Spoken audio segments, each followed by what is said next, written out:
Talking about planets, Planet X is Nibiru right around the corner. Bob Fletcher back on Coast to Coast in just a moment. I'm George Noory. For the next couple hours, you're going to hear a very strange story. Now, Bob has many hats. He's been an entrepreneur, a consultant, a manufacturer. He merged his small toy manufacturing business with a corporation that ended up being a supplier of weapons to U.S. intelligence agencies worldwide. I wonder what kind of toys they sold. The merger placed Bob in a position of becoming then a federal witness and led him to permanently becoming an investigative researcher chasing government corruption. Bob, what a series of careers for you. Good evening, George. It's great to be back again just to talk for a bit. Yes, and it's amazing. When I look back, my life had been very extraordinary from the time I was a youngster, and I was involved with 2 different Broadway shows by the time I was 12, and then just a multitude of amazing careers. My first job when I was graduated high school, my first job in 5-6 days after graduating, I was in South America working for Life magazine, and did that briefly until I had to return back to the country because of the death of my mother at that time.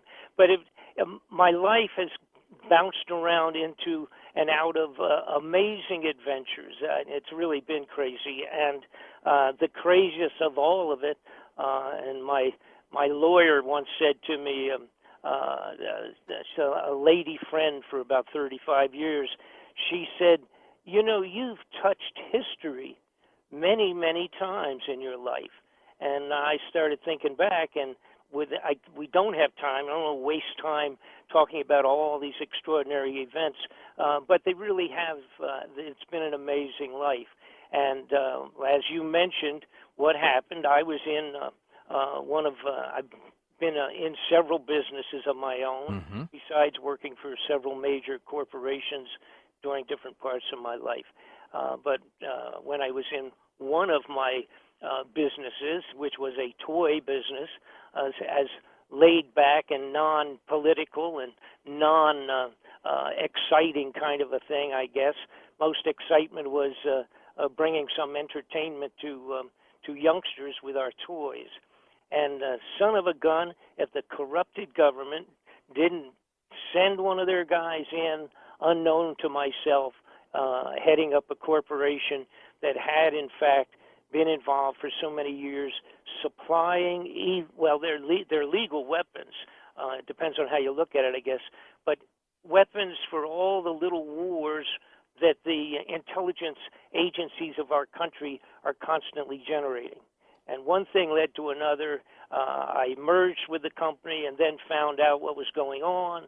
And it was at the very beginning in around 1986, that period of time, when the Iran-Contras, that was hitting the fan, as they say. Sure. And I ended up being a sworn federal witness involved with all of these characters that were delivering weapons around the globe and swapping out narcotics, using our air bases as the place to which the narcotics were being flown to, et cetera, et cetera. And then from that point forward, because I had, by sitting in the middle of this Central Intelligence operation out of my toy company, literally outside of Atlanta, Georgia in the 80s, I met all these military generals and intelligence agents and all of these people, sat right in on meetings, how they put together artificial paperwork for helicopters, aircraft, machine guns, big weapons, small weapons, everything you could imagine, all the way up to and including Hellfire missiles that they end up still using today, strapped on the bottom of these aircraft, the remote control aircraft, and still using those today. And they were actually selling and shipping and moving them through my toy company. So anyhow, what the bottom line was, because I ended up supplying so much good information, the next following years, actually for the last, now it's almost 25, 30 years, I had ended up being an investigative researcher, which dragged me into several congressional inquiries. I even had a couple of major investigations that were delivered to me by intelligence people where they came in and said, here is files, Mr. Fletcher, you've got the contacts and you've been doing this and this and this. Can you take this and go in and do something with this? I've been unable to get anybody to look at it. And these were 2 or 3, actually probably 5 different major investigations at the congressional and Senate levels. And Bob, let me ask you just go ahead. Sure. Yes, sir. And then we'll get into your work, of course, on Nibiru. Sure. But why would they buy a small toy manufacturing company if they were supplying weapons outside of that? Was it a front? Is that what they were looking for? Yeah. Yes. Basically.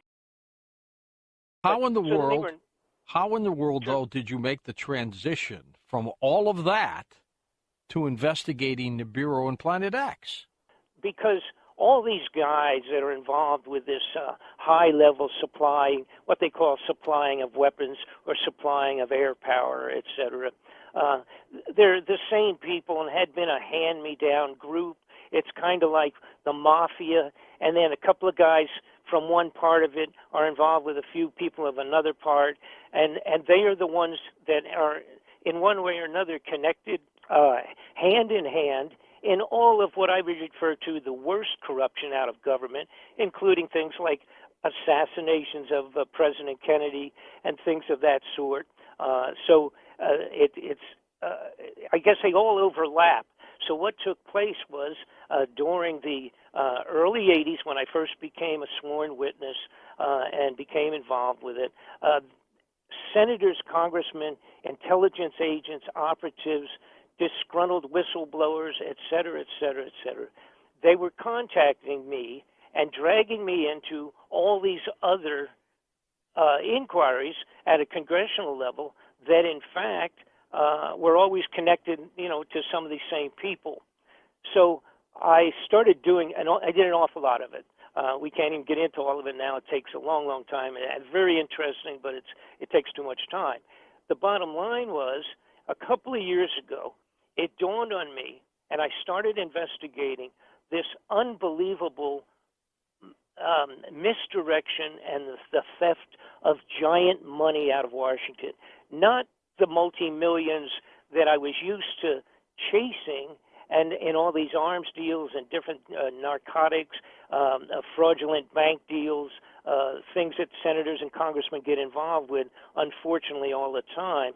But this was the loss of trillions that where the head of the Defense Department, Rumsfeld, came forward and said, we can't locate $2.5 trillion out of the Defense Department. It's lost, which he announced the day before. Hold on for a second, Bob. We're going to hit the break and come back and get into Nibiru in just a moment on Coast to Coast AM. And Bob, we'll let you finish this portion up where chasing corruption in the government, and now you're working on Nibiru. Tell me about this transition. Well, basically, as I started to mention a little earlier, we ended up chasing the money first off. It's that old thing, follow the money. Huge amounts of money vanished. So I realized after tapping back into old resources and even going back into some of my own files where I'd had people talk to me about underground facilities way back in the 90s, and one thing led to the other, and it became the connecting of the dots of politically, scientifically, financially, and every other thing that seems to affect us on a regular basis. It all went in one direction, and that was the realization that the mystery Planet X that had been talked about almost like a fable for so many generations, so many years, and of course people that have done great amount, some folks that have spent their entire lives dedicated to studying all the old scriptures of all around the entire globe, going back 4,000, 2,000, 3,000 years, and the realization that Planet X was a real item, that it was genuinely in a huge, apparently a huge elliptical orbit, and was on its way back in. And that was, according to my information, it was discovered about 1983 in terms of being a discovery in Washington, D.C. by President Reagan and, of course, Vice President Bush, who was actually the president during Reagan's time, too. But the bottom line being that someone at that point in time came in and said that huge infrared telescopic satellite that we sent out to the fringes of the solar system has just broke everybody's bubble, because the planet Nibiru, Planet X, does exist, and it appears that it's on its way back in. So sometime during that period of time in the early 80s, the powers to be, so to speak, I refer to them as the bad guys or the shadow government, they sat back and they said, uh-oh, if this is real, what's going to happen? Mm-hmm. How bad is it? When's it going to come? If it's coming in 100 years, we don't care. But we're talking in only 20, 30, 40 years that this is going to be coming back, and it is coming back. So I had studied a multitude of astronomers that have studied it, all of those research that have been done, and I came to my own shocking conclusion that Planet X Nibiru is a reality. And the bottom line is the United States has built all these unbelievable underground facilities as survival facilities for the limited few that are going to be allowed in underground. Today's news that you even mentioned, talking about making movements with the equipment. Oh, amazing story. At the Cheyenne Mountain. Mm-hmm. Now that's in our DVD that we completed, of course, about 6 months ago. That's in our report. The bottom line is they moved stuff out of there about 2 years ago or a year and a half ago, and they made alterations and changes. They have just converted that into what amounts to being one of the primary out of 100 of them underground in the United States. That's going to be one of the primary hideaways. But it's interesting because what they're saying now is they're expanding it or building putting in updated equipment, et cetera, because they had actually moved all of that out about a year and a half ago, and that's a part of that's in our DVD. But what has also happened since the last time we spoke, which is about 4 or 5 months ago, I guess, last time I was talking with you about this, many things that I had, in fact, predicted in our DVD has, in fact, taken place. That is, of course, a tremendous increase in sky activity. What I mean by that is the planets starting out by Pluto and coming inward are all changing in the external chemistry structure. They're all heating up, and they're being aggravated by something. Some of these has been going on now, for about a year, but that's all actually a lot of news releases on that. But the bottom line is, of course, it's not in the regular news. You have to kind of flip over the pages and roll over some rocks and look around to find some of these actual news reports. So what we have is all the planets are being irritated by something.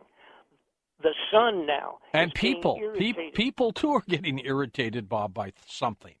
I mean, it's bizarre, but something's happening.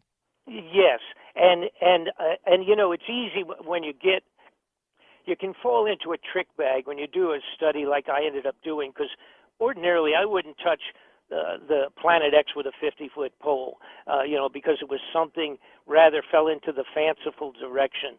But when I got into the nuts and bolts of the politics, changing their entire space programs a few years ago, putting these underground facilities, filling them up with survival foods to the extent that the average guy had trouble buying that for the last 2 or 3 years, because the primary contracts were going to the government for all of the freeze-dried stuff and what have you. The underground facilities we're talking about, and I have a list of them on my website, some of them are really huge. And then when I found out that in Russia, in 2010, they put out a mandate to create 5,000 smaller underground facilities, which they did accomplish by 2015, by the beginning of this year. They've accomplished that. They have some of them are large, but a large quantity of are what we would call smaller facilities. Now, all at the same time, the things that see, these are the dots that people couldn't figure out exactly what was going on, like supplying military weapons and equipment and buying billions with a B of bullets and to supply small weapons to all the sheriff's departments and the police departments around the country, and of course troop carriers, hand grenade launchers, and things of that type into our police facilities. Everybody said, what's going on with that? Why are they buying so many weapons and bullets and machine guns and things of that sort that you could actually fight a war, a World War IV, a 3, 4, and 5? It's an extraordinary amount of weapons. FEMA just contacted one of my clients. They produce storable food, and they wanted to buy up the entire inventory, Bob. Yes, and they have been doing that, see, and their target has not been that. These are the things get really spooky when I got into this. You can always say, well, they're doing it for this, or it's down the road, or they're worried about something else, or what have you. And everything points to one thing, and that is an intergalactic, unbelievably serious event taking place. If the wealthiest elite of the world are digging holes for themselves to hide in and have been filling them with the foodstuffs like you're talking about, the foodstuffs for 5-6 years now, you couldn't buy them. You couldn't get enough because the contracts were all obligated to the government. And the reason for they have now also something that's been banging around the internet like crazy, all right, is the upcoming planned exercise to take place. It's sort of a synthetic martial law that is to be done by all of the military sources cooperatively under Homeland Security sometime between June and September. And this is something that's slowly been coming out, and it has a name. I think it's, I don't have it in front of me. It's not something but it's a, it's got a regular title for it at this point in time. Okay. It's called Helm something, whatever. I can't think of it at this point. But it is a real event that people are picking up on. Now, what this is basically a dry run for martial law. And, of course, again, everybody says, well, why? What is it? I wonder what, why would they even be doing this? Why are they practicing and educating the general police forces to handle this? What's the idea with that? Well, they're going to, everybody asks, they say, when will the government tell us about the incoming of Nibiru? It's called Operation Jade Helm 15. Jade Helm, that's what it is. I couldn't think of it to save my life. And that is a dry run preliminary on martial law. The bottom line is this. The people that are in control at this point in time have their hands in our budget and can take and do what they wish with the money, and have been creating hideouts for themselves underground, 103 of them, give or take, all right? They will never be able at any time come forward on the news and say, hey, we have bad news. A planet's going to come back around in a couple of months, and it's going to create complete global destruction like Noah's floods, which I believe Noah's floods was, in fact, Nibiru on one of its earlier patents. And in order to keep government alive, we have decided to move underground, but you can't go. Right. And the only way, if you just apply logic to this whole situation with buying the bullets and getting ready for martial law, going underground, changing the space administration. The whole thing has been changed in 20 years, and lying to us about all kinds of ridiculous reasons for buying equipment and things. When all of that, the bottom line is, if the people knew ahead of time, it would be complete global havoc and riots. There's no way that you can present this to the average person in a manner such it's going to keep them from not going completely out of control. So they're going to have to, at one point in time, the Planet X Nibiru is going to be visually seen on the horizon, up in the sky. It's going to be a new star. It'll appear originally as a singular star, even though it's a large planet, calculated to be 5 times the size of Earth, and carrying with it 4 or 5 moons that travels around it like its own little solar system itself. And additionally, of course, the unbelievable tail, like in the tail of a comet, like Halley's Comet, that has a 24 million mile tail. That's just a frozen snowball that comes around every 75 years. We have no idea how big the tail of space debris is going to be dragging behind Nibiru. And when it comes, we're going to travel through it at least twice when it comes in to go around the sun and then back out again. We will, under our regular orbit of going around the sun, we will in fact go through it twice. And going through that tail is going to be an experience that no one's going to want to and I suspect, Bob, we've gone through this before in earlier history of this planet. That's correct. And I'm the messenger on this thing. I'm an expert in certain areas, predominantly corrupted politics, if you will, but I have the ability to put A, B, and C together. Sometimes you just have to get your prejudice set aside and just say, I have to really look at this through clear glasses. What in the world would cause these people to stop stealing money for their own pocket and start building hideouts? And so, again, I tapped into those guys and organizations that have studied this thing for years and years. And a fellow named Gil Broussard is one gentleman that has a wonderful investigative research on this. And then, of course, Marshall Masters has been chasing this for many years. Yep.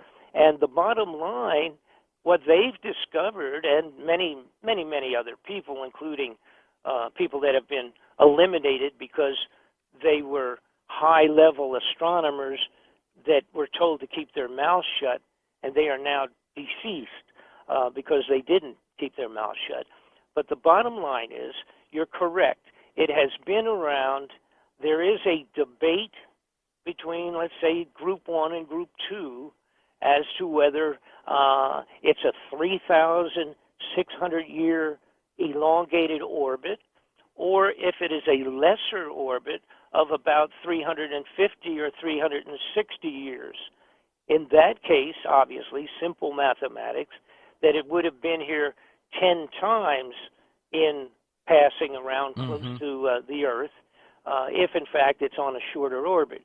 But the agreement is, of course, the approximate date that has been calculated by these folks who have done extraordinary, some of the studies that gone back, studying the, let's say, the Egyptian writings, the Tibetan monks on the top of the Himalayas, the writings that they've done, the emperors of the ancient Chinese, where they actually followed this thing. They called it the visiting star or the red dragon, and they actually followed it in their own scriptures and wrote these things down.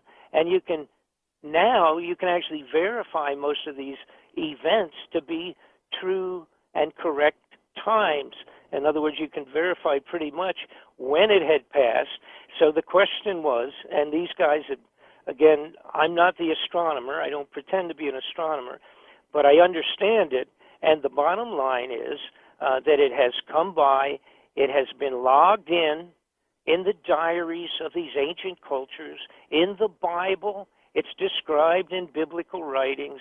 And the bottom line is that it has come around. It's caused floods like Noah's floods, which was actually one of them, one of the passes. Has it caused the winter we had in the Northeast this year? The winter, absolutely. And that, see, I put that in our DVD, which, by the way, it's very large. It's a double DVD, 4 hours, because we did cover every aspect.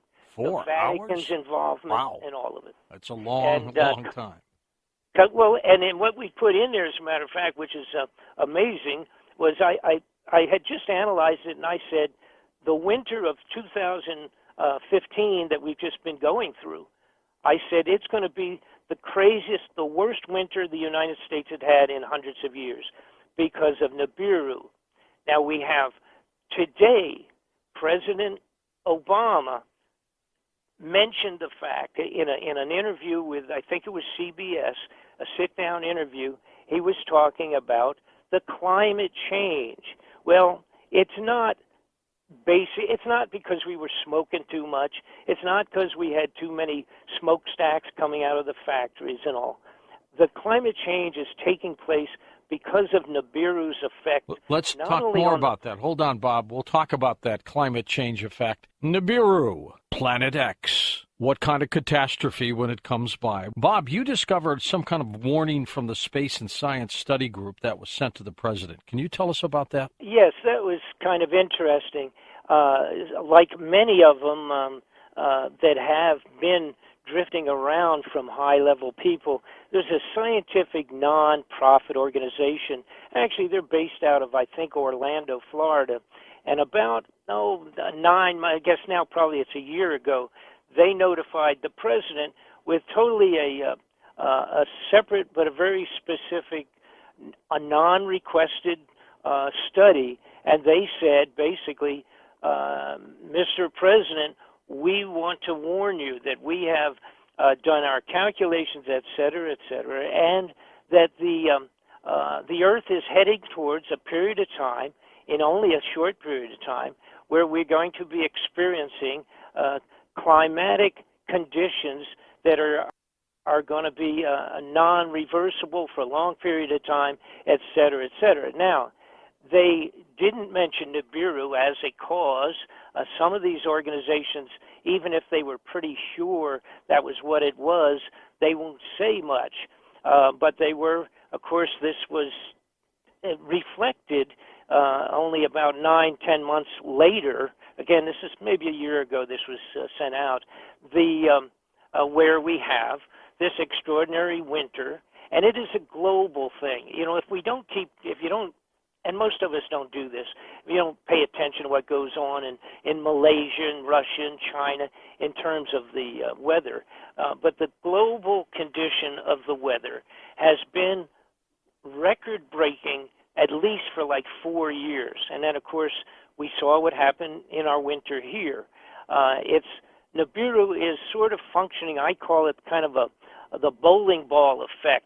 And as it returns, with all of its the gravitational effects and the electromagnetics involved with it, and of course the physical effect of crashing its way back through from the outer reaches of our own solar system, it's affecting already, as I mentioned earlier, all of the planets. They're changing. They're becoming atmospherically perturbed by some very radical element, and of course it is Nibiru.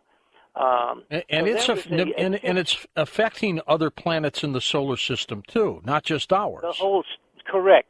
And as a matter of fact, just in March 26th, a couple of, which amounts to like a month ago, if you will, there was another research group that came out, a group of Russian and American scientists together, and they said for some reason, and again, whether they know it or not, they're not mentioning Nibiru, but they're saying that for some reason there's an entire a layer of warm something covering the atmosphere in Venus.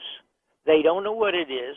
And by the way, this is something, if you look up unexplained warming of Venus, if you just put that in your computer, you can find this yourself. Took place March 26th. And it's a press release that basically says something is causing some strange temperature variables going way up and turning the entire surface into the chemical alteration of what they're able to measure using satellites and et cetera. And this is above and beyond what we had already put in our DVD, which amounted to being done, let's say 9 months ago when it was finished, that all of the planets have been affected one way or another. Now, we watched the sun. The sun has been going through extraordinary, record-breaking electromagnetic force fields breaking off and shooting into outer space, holes being generated on the surface of the sun that they don't understand. They simply say they see it, and it's gigantic. When you look at these outbreaks of solar flares compared to the size of the Earth, they dwarf the Earth. It's like a flea on the back of a small dog or something. It's unbelievable in the size of these things. And an interesting point, which we also covered in our DVD as part of the politics of this thing, we found out that Janet Napolitano, that former head of Homeland Security, and also James Woolsey, the head of CIA for many years, both of them quit about a year ago, left their positions. And for some strange reason, they both felt it was necessary to give a global warning and saying that electromagnetic forces will be striking the Earth, and if we're not prepared for them, it's going to be devastating. Now, again, neither one of them indicated it was Nibiru, but that's because these people at that level and in NASA have been told, do not talk about Planet X, because if you do, it's a top secret, above top secret news, and you're not to release it. So they don't talk about that, but they do come out and talk about the AMF. And what they said was, it's not a matter of if it will happen, it's a matter of when, and they both indicated it would be in a short period of time. Now, again, this is an aggravation of the face of the sun because of the incoming of Nibiru. And again, it's this multitude of unbelievable records being broken. Only a few weeks ago, the biggest landfall hurricane or typhoon struck over near Malaysia or someplace, sure. And it was like 200 and something mile an hour winds hit one island and just erased it, just cleaned it off. And again, it's something, if you're not looking at it, if you're not snooping into the unusual, you'll miss it, because it's not going to be on the evening news, that's for sure. Well, Zecharia Sitchin, of course, pointed out, as we mentioned in his work, about Nibiru after his interpretation of the Sumerian messages and texts. Correct. They left a message for us, Bob. They told us that this planet is out there. It comes around. The flood of Noah was probably responsible for it. I'm sure, and I'm sure that that's correct. Okay. And after looking at Sitchin's work, you can always disagree with opinions and what have you. A lot of people say, "Oh, that was baloney," But again, when you put all the dots together, if there's somebody out there that can genuinely look me in the face and explain why our government at the high level, the shadow government, has put billions and trillions into underground facilities. If you can give me a good reason that it is not the returning of Nibiru, I would like to know what it is, because then I've made a mistake. And I would love to be wrong about this. I understand. But I'm afraid. I am afraid the bottom line is, in a short period of time, and we have an estimated date of arrival, in a short period of time, it is going to pass by again close. And it's not. What is that estimated date, Bob? I believe I agree with 2 or 3 groups that have been studying this for so long, And the earliest potential returning date where it actually will be first seen in the sky in December. And again, this is relative Of to this year. Of this year, and it will be seen as a star. It'll of course obviously get larger on a monthly basis, and then it'll be December, and then January, February, and then March and April will be the period of time will be closest, causing the most radical effect on our Earth itself. Now, here's the caveat on that. If, in fact, it is not being seen by this December, it's probably will be the next December because the apparent normal return, according to biblical scriptures and scriptures of the emperors of China, et cetera, all of them seem to be passing close by during what they refer to as the Passover, or the time of March and April, around that period of time. And again, it's a couple months coming in once it's seen in December. And when it was tracked by the Emperor of China 1,000 years ago, one of the passes, it was their chronology was literally like a week-to-week chronology of it passing through the sky. And again, that corresponds with being seen in December, and then January, February, March and April, going back on out and around and causing problems. As it comes in, according to not myself, but people that have done the astronomy study and the historics on this thing, when it comes in, we will probably pass through the tail one time when it goes behind the sun, and then we will pass through it a second time when it goes out past the sun, and it has already gone by, and we will go through the tail. The tail of this thing is an unknown factor in terms of shooting falling stars and meteorites crashing to the earth, which are described in all of these old scriptures very clearly, including the Bible, and killing the soldiers of the during biblical time, etc. That type of problem.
Now, people want to know when the worst of it will start. Unfortunately, what will happen probably is at some point, let's say like a January, February period of time, the satellites and everything will be shut down by the electromagnetic impulses. And those may even be shut down ahead of time at some point when the solar flares from the surface of the sun become so aggravated that they leap out and wipe across the Earth. Once that happens, now this is what Napolitano and Wolseley were talking about from the CIA, what they were talking about. When the flares are big enough to affect our electronics, first thing will happen, obviously, would be all the satellites will be fried. And that's the end of every form of communication, since now we are totally dependent. Then, in a short period of time following that, and actually we may be talking just a few days, the electronics of the globe could be totally wiped out. Jeez. End of electronics. And what we've been talking about here, that, Bob. You're right. You're absolutely right. And the worst of it, George, is, and which is something that I can't wrap my head around as well as I would like it to, but when you really think about it, for the individual person on the ground, think about the few times when we've had power out, and even in New York City or some of the big cities. We had it out the other day in Washington. Yes, you did. Interesting We did. situation there. But anyhow, when the power goes out, we no longer have anything. We have put ourselves in a position to be totally dependent on a flowing electronics. Well, look what happened. Even retail through Amazon.com, Netflix, everything goes. Yeah, and of course everything. Yeah, and that's one side of it. The real serious part with the guy doesn't even buy online. If you don't have electricity for 20 years, because all of the generators have been overloaded, all of the transmission wires have been burnt, and we don't have any backup transformers. We'll have nothing. We have no police. You'll have no food. Any food that's in the grocery store, they did this thing the other day. They did a serious study of how long did it take, like in a bad hurricane. It's like 5 hours once the realization is that power's going to be off for a while. And then looters, all the food was riots, going out of the groceries. Everybody goes. Bob, let's take some calls here for you, too. Let's go to David, the San Diego first-time caller. David, welcome to the program. You're on with us. Go ahead. Thank you. Hello. Good evening. Hi. I was curious. The original question I had, he already answered, so I have a backup question. I was curious. I'm not sure if this would be calculatable, but the width of that tail, since it's an unknown, could we have a guesstimate of how long? Yeah. Would it be days or weeks at the 2 times when we pass through it, the duration? Okay. Well, in fact, it is measurable. And, of course, it's only a calculation in reference to calculating the size to be somewhere between 5 and 7 times the diameter of the Earth. So they can do a measurement on that. Obviously, the tail would approximate right at the width of that planet passing and dragging the junk around behind it when we pass through what is going to be an extraordinary meteor storm, a meteor shower, whatever you want to call it, when you pass through all that junk. It will take, according to the experts, I believe the estimate was that it would take an hour to pass through the tail, depending, again, on the angle, the angularity of its approach, and whether it comes in on the plane of the ecliptic, which is the plane of where all of our planets basically are on themselves. If it's on that plane, or if it's coming in 30 or 40 degrees off from a southern direction, which some people are arguing would be the case, that'll change things a little bit. But basically, when we go through it, it will take about an hour to go through it. The Earth, of course, is spinning on a regular basis, so we will be spinning and we'll be exposing many countries to it every time to the front, passing through, so to speak. Then we will go on around. The planet will be, Nibiru would be ahead of us, so to speak, going around the sun, and then it will make its inevitable turn and be dragged back and thrown out into outer space again. That would be, according to experts, it would be about 155 days of travel time between going out around the sun and then coming back out, traveling out in outer space. So it'll be about 155 days, and we will go through it, through the tail, one more time to be bombarded a second time. The effects, again, the big one is going to be space debris hitting us as meteorites or asteroids or whatever it would refer to at that time, space junk. That's going to be serious. But prior to that, we may already be in the dark because of failed electricity. And the rest of it, of course, is the gravitational effect. You know, we forget a little bit, I think on a regular basis, the sun and the moon is what affects our tides on a daily basis. And those are very small gravitational effects, with the moon quite a distance out and not very big compared to Nibiru. But it pulls the water in and out, causing our tides.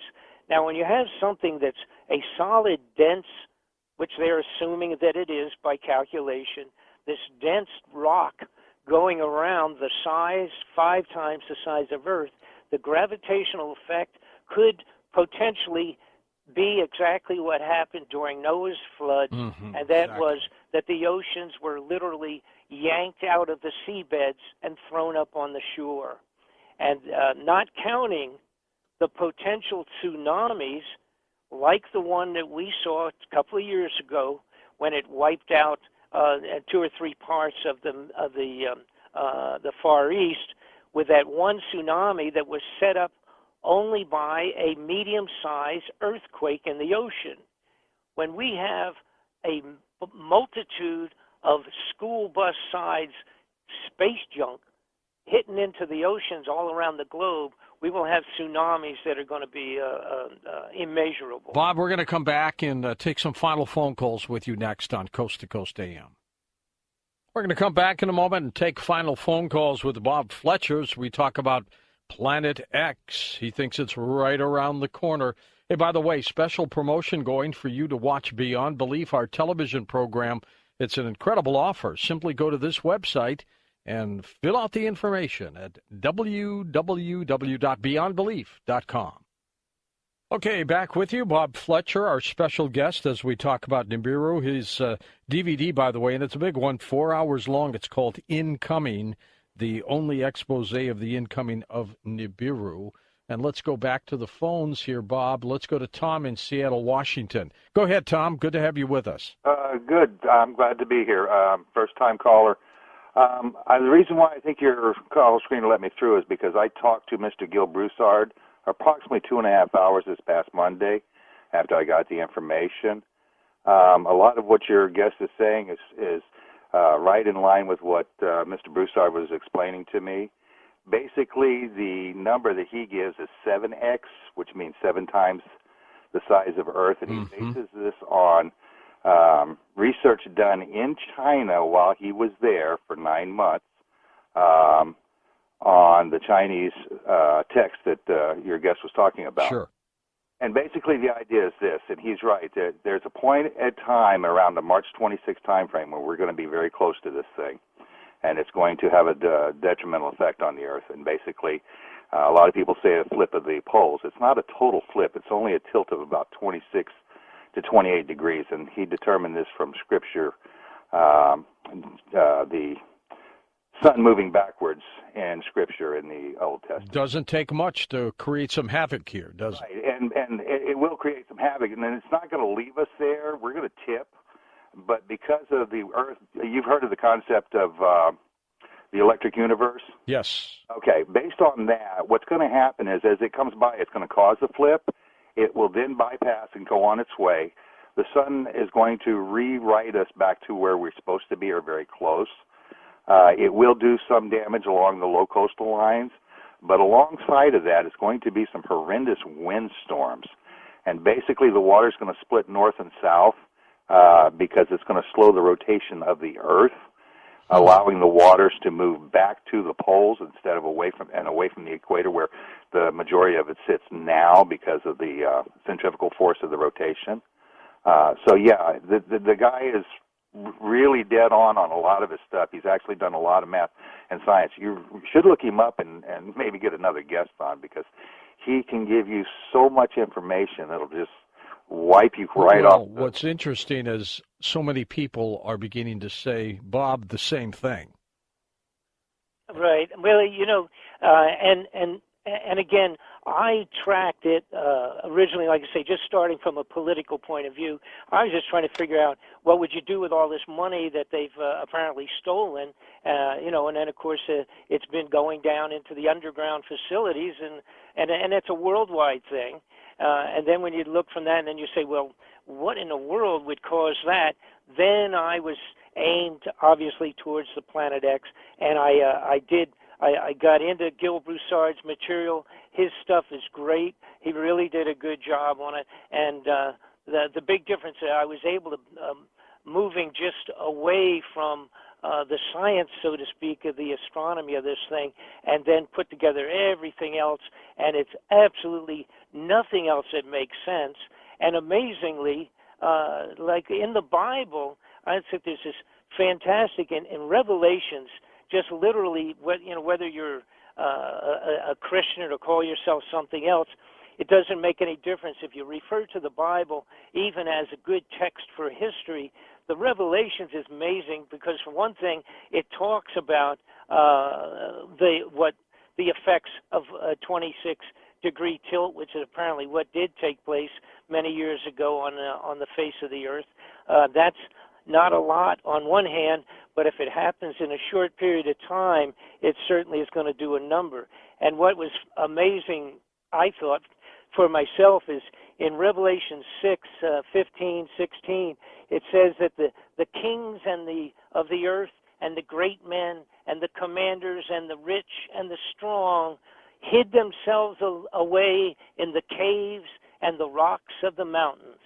And if that's not what they've ended up doing by digging these underground facilities for themselves, I don't know what is. It's such an amazing description of exactly what has happened going down into building these 103 of these hideouts. Now, there's another problem that I even hate to mention because it's something that nothing to compare it to, but we have about 100 nuclear power generation operations in America. And one or two of those going into a meltdown because it was unable to be cooled properly or something, and it becomes a Chernobyl like in Russia. But if we end up having 40 of them out of 100 go south, I can't imagine the problems that we're going to have with that. And again, that's separate from tsunami waves and all the rest of the possibility of solar flares and what have you. If you add something as catastrophic as 10, 12, or 35 nuclear power plants going south, well, we'd be really in a problem. Oh, no wonder they're going under the ground. Let's go to JR now, truck driving in Virginia. Welcome to the program. JR, go ahead. Yes, sir. Hi, George. Hi. Great show. I was just curious, how do we know that all this money isn't going to build these facilities just to hide from satellite observation?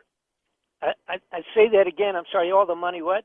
Say that again. How do we know all this money that is building these facilities isn't, the facilities aren't being built just to hide from satellite observations? No. Well, first off, it's the numbers. The numbers of facilities are extraordinary. Number two, this is being done in China and Russia and Europe, the same as we are. They are doing it for themselves.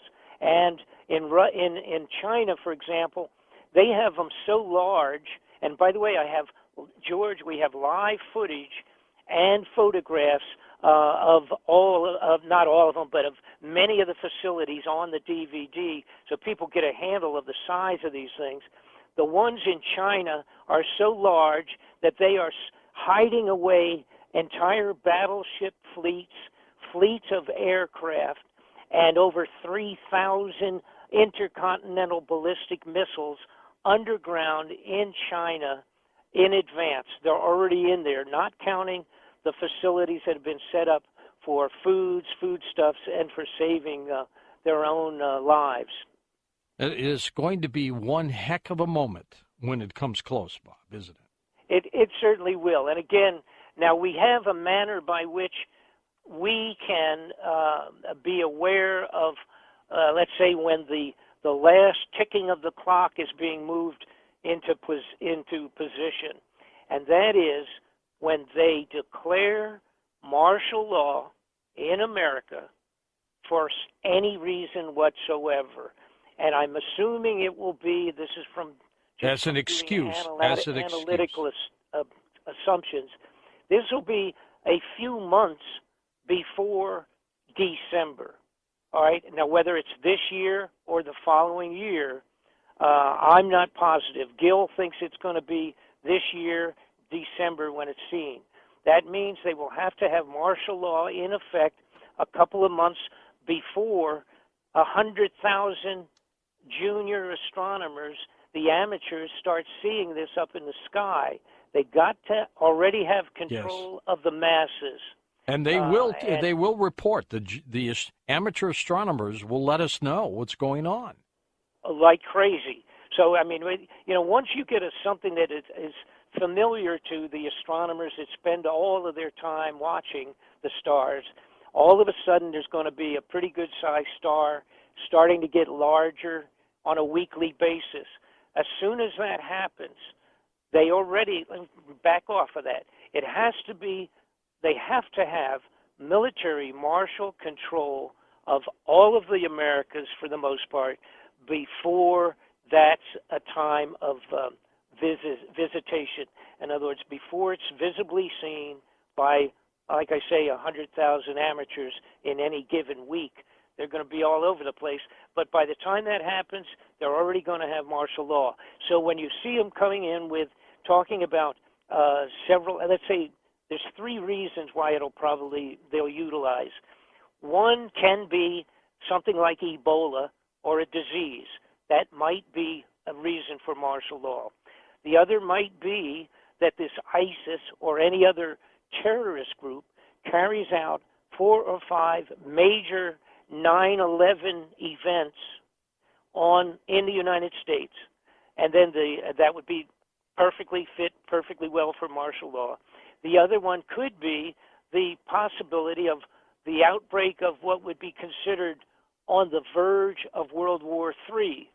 And of course, as we've been watching what's going on with Russia and Russia meeting with North Korea and their new petroleum deals with China, we may have a merger with Russia and Korea and or China that could be a good excuse for martial law. So one of those 3 elements, I believe, I will end up being correct. One of those 4 elements or 3 elements will, in fact, be one of the reasons for acceptable martial law, so that the American people are going to say, oh, boy, thank goodness they put the military on the street corners to protect us. And, of course, the reality will be that within a few months, you'll start finding out the real reason on why you can't go out when you want to go out. And that's going to be because of the martial law, protecting the elite that have got to get into their holes in the grounds before we without us finding out. That's right. Now, it is also written in these transmissions, the old scriptures that have been studied biblically, etc., that in fact the sun will be a solar eclipse and will be a long time. You know, the one that we have now, which is caused by the moon coming between us and the sun, and that is only for a few minutes. But with a planet passing and all of its junk coming behind it, the size of Nibiru, it would potentially give us a solar eclipse for a very long time, and it would appear for all intents and purposes, that the sun had gone black, whereas in fact it will simply be a very large, very long solar eclipse when it happens to pass in that point in between our sight of vision. You know, a lot of people now, Bob, are beginning to believe that this planet does exist. Far cry from 12 years ago when I was doing this program. Oh, yeah, certainly. And I've been, let me tell you, George, and by the way, the folks, if you go to my website, which is bobfletcherinvestigations.com, you can get the copy of it, of our 4-hour disc for yourself.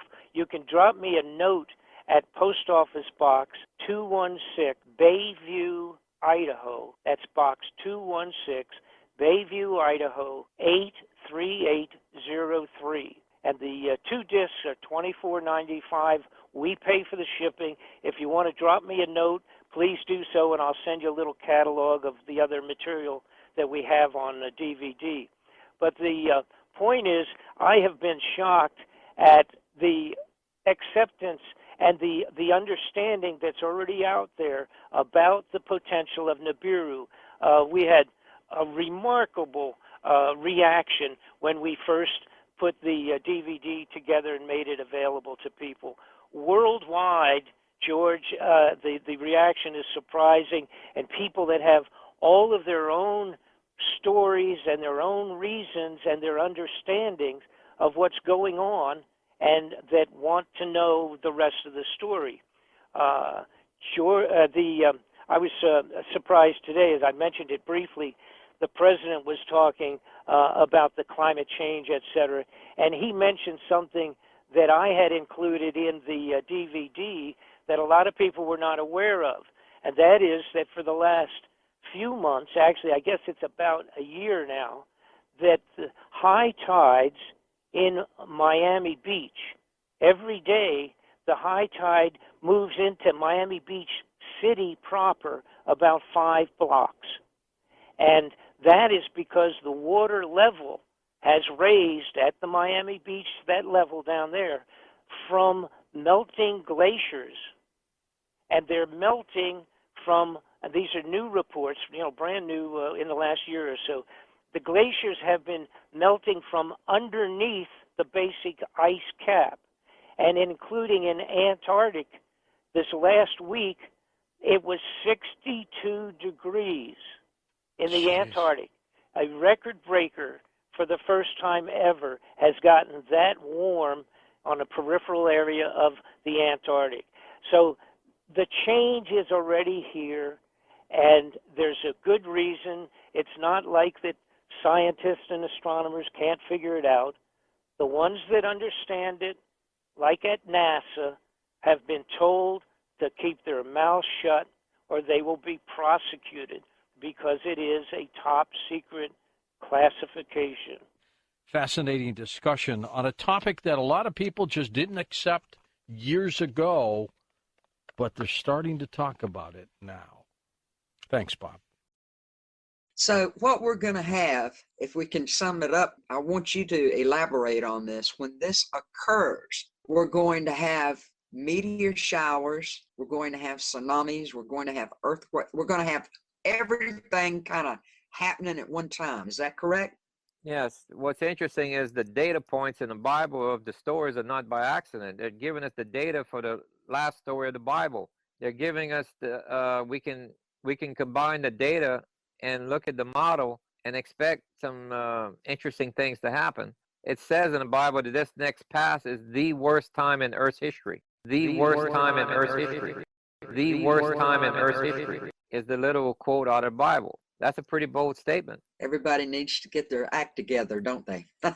Everybody needs to get closer to God, and everybody needs to just do what they're supposed to, And I showed this model to a physics professor. He took a while to study it. Then he turned to me, he told me, he says, this is the first time anyone's been able to explain this event logically.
some of our remote viewers have concluded that yes, it's going to happen this time.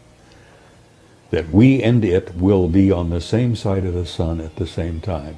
And if the remote viewer, and they're getting their information from ETs, from sources within the US government that tell me that yes, they are deeply concerned about it, and they're worried sick about it, and they don't know what to do about it.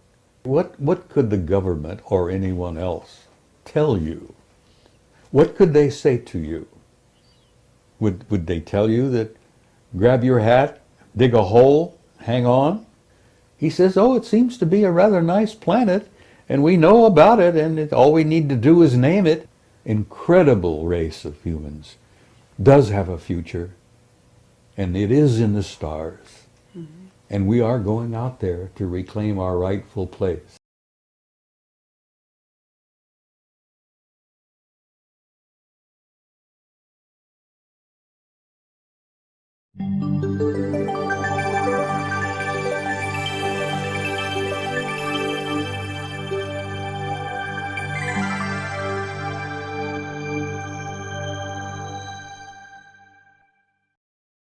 We all know the story of Noah and the flood, but according to some researchers, there could be as many as 200 different deluge stories from ancient cultures throughout the world. So this begs the obvious question. In terms of science, what single causality could yield such a global diversity of deluge stories? For that, we look back to 1940, when a Chilean astronomer by the name of Carlos Farada first postulated an explanation that accounts for all of these deluge stories. An explanation based on two objects. One he calls the Black Star, and the other an object he called Hercules, or what we know today as Planet X or Nibiru. According to Farada, Hercules is a large comet planet charged with cosmic energy in an elliptical orbit between the two suns of our own solar system, Sol and its smaller, dark twin, Nemesis. A man of great intellect and insight, Farada tells us that this object does not follow established celestial laws, which in turn explains its bizarre behaviors. He also predicts that during this next coming flyby, this massive object will come within 14 million kilometers of Earth, and that it will be naked eye visible from every point of the globe. Yes, we will all see it, and we will photograph it. But when will we all come to believe our own eyes? Well, that might be quite another thing. Hopefully, it will be in time for us to find safety from the coming cataclysm. And what shall that be? It will be a horrific event predicted by Edgar Cayce, a great American psychic known as the Sleeping Prophet. A pole shift. And so, what would the celestial mechanics of such an event look like? It would look like the one that haunted Farada in this 1999 interview late in his life. There are so many things which is unfortunate. Mankind is not ready. The change comes. The destruction comes. And above all,